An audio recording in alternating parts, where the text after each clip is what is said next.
Bonjour, bienvenue dans cette nouvelle émission Croix de Neuf. Aujourd'hui, je reçois M. Fred Lordino, conseiller, pas exécutif, mais membre de l'Assemblée, vice-président de l'Assemblée de Martinique. Bonjour Mano, bonjour à tous les fidèles auditeurs de Zouk TV. Merci beaucoup d'avoir accepté cette invitation. Ça me paraissait opportun et important que vous puissiez venir aujourd'hui, puisque c'est lundi, ce sera la dernière plénière de cette année, et il me semble que c'est une plénière où il y aura des points importants et peut-être aussi des éclairages, parce que, M. Lordino, vous avez, avec 10 autres personnes portées devant le tribunal administratif, 2 plaintes.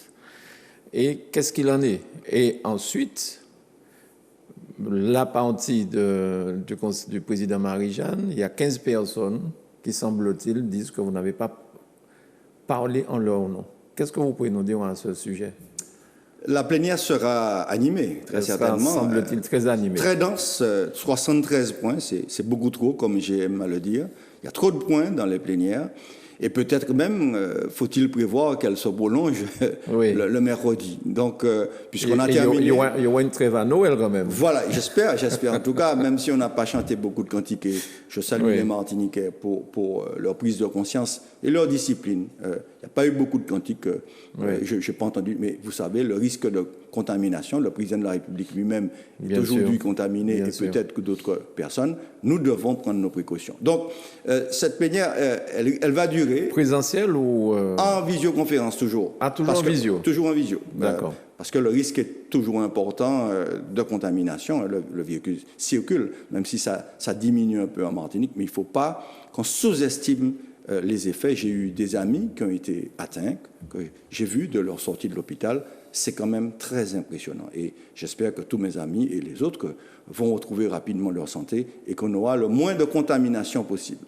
Alors, 3 jours ou 2 jours, fortement animés, 73 points, mais surtout, première plénière après le dépôt de nos 2 recours, que je dis nous parce que 11 conseillers à l'Assemblée, dont le président et 3 vice-présidents, qui ont décidé d'intenter un recours pour excès de pouvoir contre la décision prise par le président du Conseil exécutif de ne pas appliquer la délibération votée et exécutoire de l'Assemblée, et puis un recours à l'encontre du représentant de l'État qui a introduit cette fameuse procédure pour pouvoir exproprier le propriétaire du terrain pour faire passer un tuyau nouveau à Séguineau.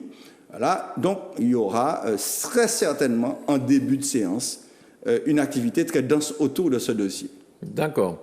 Alors, le président Macron est impacté par la Covid, effectivement, et je me posais la question, s'il est empêché, s'il est hospitalisé, alors ce sera probablement le président du Sénat qui va tenir la barre, j'ai envie de dire, et sans vouloir souhaiter quoi que ce soit, si le président actuel décède, c'est le président du Sénat qui est président de la France en attendant les élections. Et je me suis posé la question, ici en Martinique, si le président actuel de la CTM est empêché ou est hospitalisé par la Covid ou par un autre souci, qu'est-ce que les textes prévoient? Est-ce qu'il y a quelqu'un qui, automatiquement, c'est prévu dans les textes, qui peuvent prendre la barre? Il semblerait que non, m'a-t-on dit. Alors, quel est votre avis là-dessus? La loi de juillet 2011 est une loi équilibrée. J'ai eu l'occasion de le dire ici même, sur les plateaux de Zouk TV. C'est une loi que nous n'avons pas encore exploitée dans toutes ses, je dirais, sa dimension, dans toutes ses performances. Donc, que dit la loi sur cette question précise où le président du Conseil exécutif est empêché? La loi dit, pour quelque motif que ce soit, voici l'expression qui est écrite dans la loi, si le président du Conseil exécutif est empêché pour quelque motif que ce soit, le Conseil exécutif tombe. Donc, les 9 personnes, le président et les 8 conseillers exécutifs rentrent à la maison, puisque ces personnes ne sont pas réintégrées dans l'Assemblée. Puisqu'ils ont démissionné de l'Assemblée. Ils ont démissionné de l'Assemblée. Et donc, il y aura une nouvelle élection au sein des 51 conseillers territoriaux actuellement pour désigner 9 nouveaux membres, un président du Conseil exécutif et 8 conseillers exécutifs pour terminer la mandature. C'est exactement le résultat de la motion de défiance. Si on vote une motion de défiance, c'est la même chose. Le président et les 8 conseillers s'en vont. Donc, la loi de juillet 2011 qui s'organise autour de la responsabilité du conseil exécutif devant l'Assemblée sera donc mise en œuvre et les Martiniquais n'ont pas de source d'inquiétude à ce niveau-là. En ce qui concerne l'État, c'est le président Larcher, si le président est empêché, le président Macron, mais j'ai cru comprendre qu'il tousse un peu, qu'il n'a pas beaucoup de température et qu'à son âge, il est encore jeune, ce président, il va se remettre. Et je pense que la France pourra commencer dès la fin décembre sa campagne de vaccination. D'accord. Alors, pour revenir à la plénière qui sera dense, très importante par rapport à tous ces points, que dire aux 15 conseillers qui ont dit publiquement que vous n'avez pas parlé en leur nom et qu'ils ne se sentent pas concernés par ce dépôt de plainte au tribunal administratif? La réaction est un peu surprenante de la part de mes 15 collègues qui sont, tout comme moi, membres de l'Assemblée de Martinique et qui, devant une action démocratique. D'ailleurs, il y a une tribune du collègue premier vice-président Yann Monplaisir, très intéressante, qui explique que nous parlons d'abord en notre nom, parce que nous allons légalement devant un tribunal, le tribunal administratif, qui, lui, devra trancher un litige qui oppose aujourd'hui l'Assemblée au Conseil exécutif. Donc, il n'y a aucune raison qu'il ait cette expression. D'abord, je constate qu'il y a 3 nouveaux membres qui ont rejoint les 12 qui n'avaient pas voté l'amendement. C'est 3 membres du RDM. Donc, le parti du président Lise. Voilà, qui apparemment a une petite scission sur ces questions. Mais nous disons qu'il faut respecter les valeurs de l'état de droit. D'abord, une délibération qui a été votée, qui a été transmise au contrôle de légalité, qui n'a pas été attaquée et qui devient exécutoire et applicable. Alors, quand vous dites transmise au contrôle de la légalité, que nos téléspectateurs comprennent bien, il s'agit de la préfecture. C'est ça. C'est le représentant de l'État qui est chargé, validé, en fait. qui dit, c'est une délibération qui est légale, donc il n'y a pas eu de recours, donc ça s'applique, il faut l'appliquer. Mais entre-temps, on sait que le préfet, je dirais un peu en catimini, avec le président du conseil exécutif, ont décidé de proposer une nouvelle solution, un nouveau tracé. Alors, il y avait une première proposition à 5 millions d'euros pour 2 ans de travaux sur 2 km 200 qui n'a pas été retenue par l'Assemblée. Il y a une deuxième proposition une autre déviation, c'est 1 700 000 euros, proposition faite par le préfet, et le président du conseil exécutif écrit au préfet pour lui dire « Je ne veux pas de cette solution ». Et là, maintenant, il nous donne une troisième solution, fausse solution, 455 mètres linéaires, mais surtout, ils veulent creuser un tuyau sous la rivière du Lorrain, alors qu'il y en a déjà un qui est là, qui ne sera pas utilisé, et ils nous disent qu'il y aura 5 mois de travaux pour 1 200 000 euros, ce qui est faux. Ça va durer plus longtemps et ça va coûter plus cher, mais ils refusent d'appliquer notre solution qui dit pour moins de 700 000 euros en payant le propriétaire du terrain pour obtenir... Les 700 000 euros ne sont pas pour le propriétaire. Non, c'est 225 000 euros pour le propriétaire. Et le reste, j'ai arrondi, un peu plus de 400 000 euros pour les travaux, mais parce qu'il s'agit de poser 83 mètres de tuyaux qui sont déjà achetés. C'est ça. Donc 400 000 euros pour poser 83 mètres linéaires de tuyaux, c'est très chèrement payé. Je ne pense pas que la dépense va atteindre cette somme. Donc 700 000 euros où le terrain devient propriété de la collectivité. Donc, la collectivité fait ce qu'elle veut sur ces 3 hectares de terrain. Le propriétaire s'engage à arrêter toutes les poursuites. Il est indemnisé et d'ici 2 mois et demi, tous les Martiniquais auront de l'eau puisqu'on sait qu'il y aura un débit qui sera rétabli. Est-ce que vous pensez, M. Lordino, que si M. Bali était... j'allais dire un Martiniquais, mais c'est un Martiniquais, mais si c'est un Noir, est-ce que cette polémique-là aurait perduré tant? Non, il faut être très clair. Aujourd'hui, c'est une conception de l'identité ethnique que nous combattons, en tout cas que je combattrai tant que je ferai de la politique. Il n'est pas question de prendre une décision administrative, politique, économique, en fonction de critères ethniques. C'est-à-dire que, ou bétier, moi, pas qu'à bord l'argent, ou nègre, moi, qu'à bord li, même si vous pas mérité. Ça veut dire que nous ne sommes pas dans les principes républicains. Nous ne sommes pas dans le principe liberté, égalité, fraternité. Et je crois qu'il faudra que les Martiniquais acceptent de vivre, de travailler ensemble pour le bien de tout le pays. Les béquets martiniquais sont des Martiniquais, et je le répète, dans le Code civil français, la notion de béquet n'existe pas. Donc, réglons cette question ensemble, comme des gens civilisés.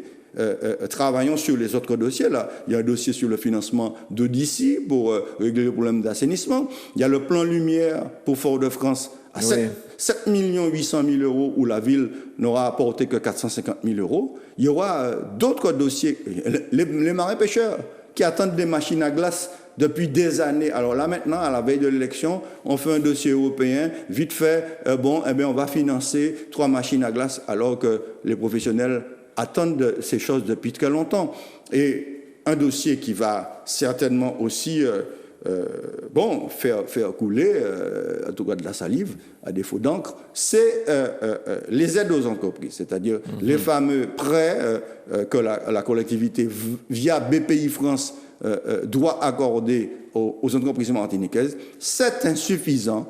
Il faut accompagner les entreprises martiniquaises, les payer, parce qu'aujourd'hui, il y a toujours ce problème des retenues de garantie, mais surtout leur donner des documents, leurs procès-verbaux qui vont permettre aux entreprises d'aller voir les banquiers pour obtenir de l'argent. Ce n'est pas normal qu'il y ait une telle... Et je le dis, là, il faut que les dirigeants actuels de la CTM, au Conseil exécutif, comprennent bien aujourd'hui que le temps qui est mis pour donner aux entreprises les documents qui sont dus, ce temps est trop long.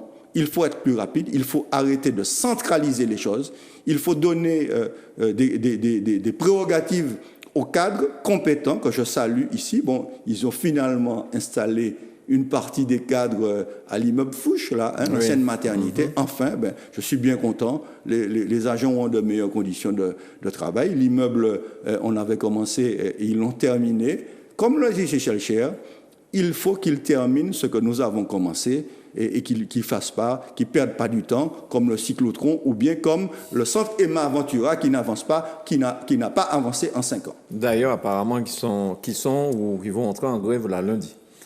Le centre Emma Aventura. Alors, concernant les 15, quelle procédure, est-ce que ça va annuler votre procédure? Non. Non. Ça ne va déboucher strictement sur rien. Oui. Nous aurons un gros débat concernant un dossier, c'est-à-dire que l'erreur faite par le Conseil exécutif, c'est d'introduire une enquête publique avec le préfet sans même avoir la délibération pour faire les travaux. C'est pour vous montrer comment tout cela est improvisé, tout cela se fait en bas-feuille, sans transparence, et l'Assemblée de Martinique, je suis convaincu, lundi ou mardi, va dire non.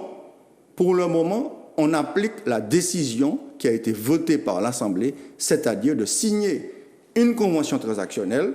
Le propriétaire du terrain est prêt et on peut commencer les travaux dès la semaine suivante. Vous pensez que l'Assemblée, en tout cas la majorité de l'Assemblée, va voter dans cette direction-là? Je suis convaincu de cela. Les collègues vont prendre leurs responsabilités.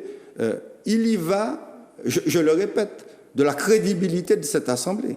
Ouais. Si vous votez des délibérations, l'Assemblée, si nous votons des délibérations qui ne sont pas prises en compte par le Conseil exécutif, c'est fini la démocratie.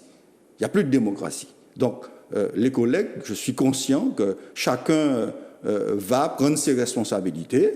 Et d'ailleurs, je profite pour leur lancer un appel, pour leur dire, collègues, lundi et mardi, nous devons avoir un consensus large autour de ces questions pour que les Martiniquais aient enfin de l'eau potable à leur robinet. Bien. Alors, sur le point 6, je crois qu'on parle de télévision, on parle d'audiovisuel, on parle aussi peut-être des artistes, les médias, je crois. Sur le point 6, ça va être débattu probablement, peut-être. Je voulais avoir un petit peu votre opinion là-dessus. Bon, ma position, qui est pas dans le sens de ce qui se fait actuellement, c'est que nous devons prendre sur nous pour investir, nous, collectivités publiques, dans les télévisions et les moyens de diffusion audiovisuelle, comme Zouk TV, comme les autres chaînes qui existent, pour élargir la diffusion des œuvres produites par les Martiniquais. C'est-à-dire que ma position, c'est dans cette industrie audiovisuelle, il faut aujourd'hui accompagner les acteurs parce que demain matin, il y aura un gros enjeu de production. C'est-à-dire que nous sommes inondés, abreuvés par des œuvres qui viennent d'ailleurs, alors que nous avons un grand potentiel créatif ici en Martinique. Donc, il faut que la collectivité prenne ses responsabilités. Et je le dis aussi, d'abord, je ne connais pas la situation de Zouk TV, Mano, mais je sais que pour certaines télévisions, il y a des retards, des mois de retard dans le paiement des prestations faites par ces télévisions.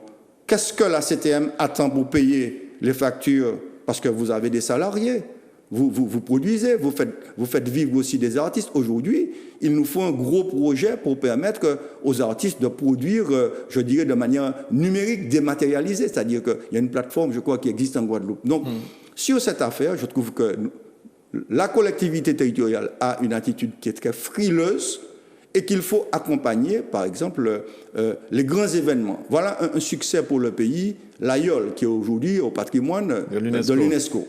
Donc, chaque année, nous avons une grande fête de l'Aïol et du nautisme. Mais non, ce n'est pas 400 000 euros qu'il faut mettre, c'est 1 million d'euros. Et accompagner ceux qui font des reportages de proximité, comme les télévisions de proximité, pour que les Martiniquais s'approprient la mer et leurs techniques de navigation. Alors, vous avez parlé des artistes. Je connais votre sensibilité pour le milieu artistique. Les artistes sont en grande souffrance avec cette pandémie, avec ces 2 confinements. Ils espèrent en tout cas recevoir une aide de la CTM. Je pense que sur ça, vous allez pouvoir aussi convaincre vos collègues d'aider les artistes. Mais prendre des décisions. Et j'ai une position qui est très claire. Il y a un projet de construire à l'espace Camille d'Arcière un musée pour 23 millions d'euros. J'ai une position très nette. Abandonnons ce projet. C'est 23 millions d'euros plus 7 millions d'euros. Allons les éjecter directement dans les activités culturelles. Là, maintenant, et allons aider nos artistes pour leur permettre de continuer leur production. Il y en a qui sont obligés dans ce moment de vendre leurs meubles pour pouvoir manger.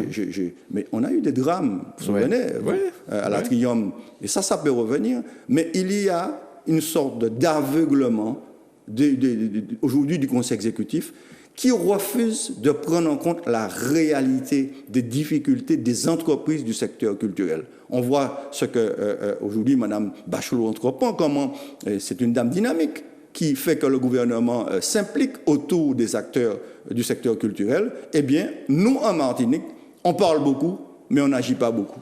Alors, le temps qui nous est imparti, j'aime pas employer cette expression-là, parce que cette émission est un peu courte, mais quels sont les autres points qui pourraient obtenir l'adhésion du Conseil, de l'Assemblée, et d'autres points qui risquent de crisper tout le monde? Il y a un point qui ira vite, je l'espère, mais on n'a pas de montant précis, c'est la prime aux agents, la prime Covid. Mais on n'a pas de montant, on nous dit que c'est entre 300, 600 et 1000 euros par agent, mais on ne nous dit pas quel est le montant en tout cas, global et est-ce que cette prime sera effectivement versée avant la fin de l'année. Ce qui me paraît un peu périlleux, puisqu'on est déjà aujourd'hui, le 18. Mais il y a un dossier qui risque de créer quelques débats. C'est la refonte des dispositifs d'aide pour les entreprises touristiques. Et là encore, on a l'impression, en tout cas, qu'il y a un welto du Conseil exécutif. Et surtout, je le dis, beaucoup d'opacité. Sur la question des fonds européens, c'est la question des fonds Jérémie. 28 millions d'euros, notamment de l'argent qui est donné par l'Union européenne. Depuis 2 ans, on nous dit ça avance, nous croyons qu'à venir, etc. Et jusqu'à maintenant, aucune décision, alors que les entreprises ont besoin de ces aides. Donc, sur ça, il risque d'avoir, en tout cas, je m'y attacherai, un débat assez poussé. Et j'invite donc les conseillers exécutifs concernés à bien préparer leur dossier parce qu'on va leur poser des questions précises au nom de la population et des entrepreneurs il faudra apporter des réponses claires et nous dire combien d'argent on a déjà versé aujourd'hui aux entreprises qui ont demandé des aides. Une dernière chose, Mano, pour saluer mes amis du MANA, le marché agricole nord-atlantique, mes amis vont fêter les 20 ans du MANA cet après-midi à Sainte-Marie. J'invite les Martiniquaises et les Martiniquais à venir très nombreux pour aider l'agriculture martiniquaise et consommer des produits locaux. Et un petit coucou à la présidente qui est gourmandaise. Tout à fait. Bravo, la présidente Monette Abator, que je salue ici avec tous les membres de l'association. C'est un travail remarquable. Il faut qu'on continue le combat pour que ces agriculteurs bénéficient de plus d'aides européennes, qu'ils aient les infrastructures et pourquoi pas qu'ils se lancent aussi dans la transformation des produits locaux. Il y a quelques dossiers qui viendront aussi là, à la prochaine plénière que nous allons naturellement voter parce que ce sont de bonnes initiatives. Merci beaucoup, M. Fred Lordino. Merci. Et bonne plénière à vous, bon courage en tout cas. Merci bien, à vous aussi. Merci beaucoup. Merci Manuela pour la réalisation de l'émission. Merci à vous de nous avoir suivis chez vous. À bientôt.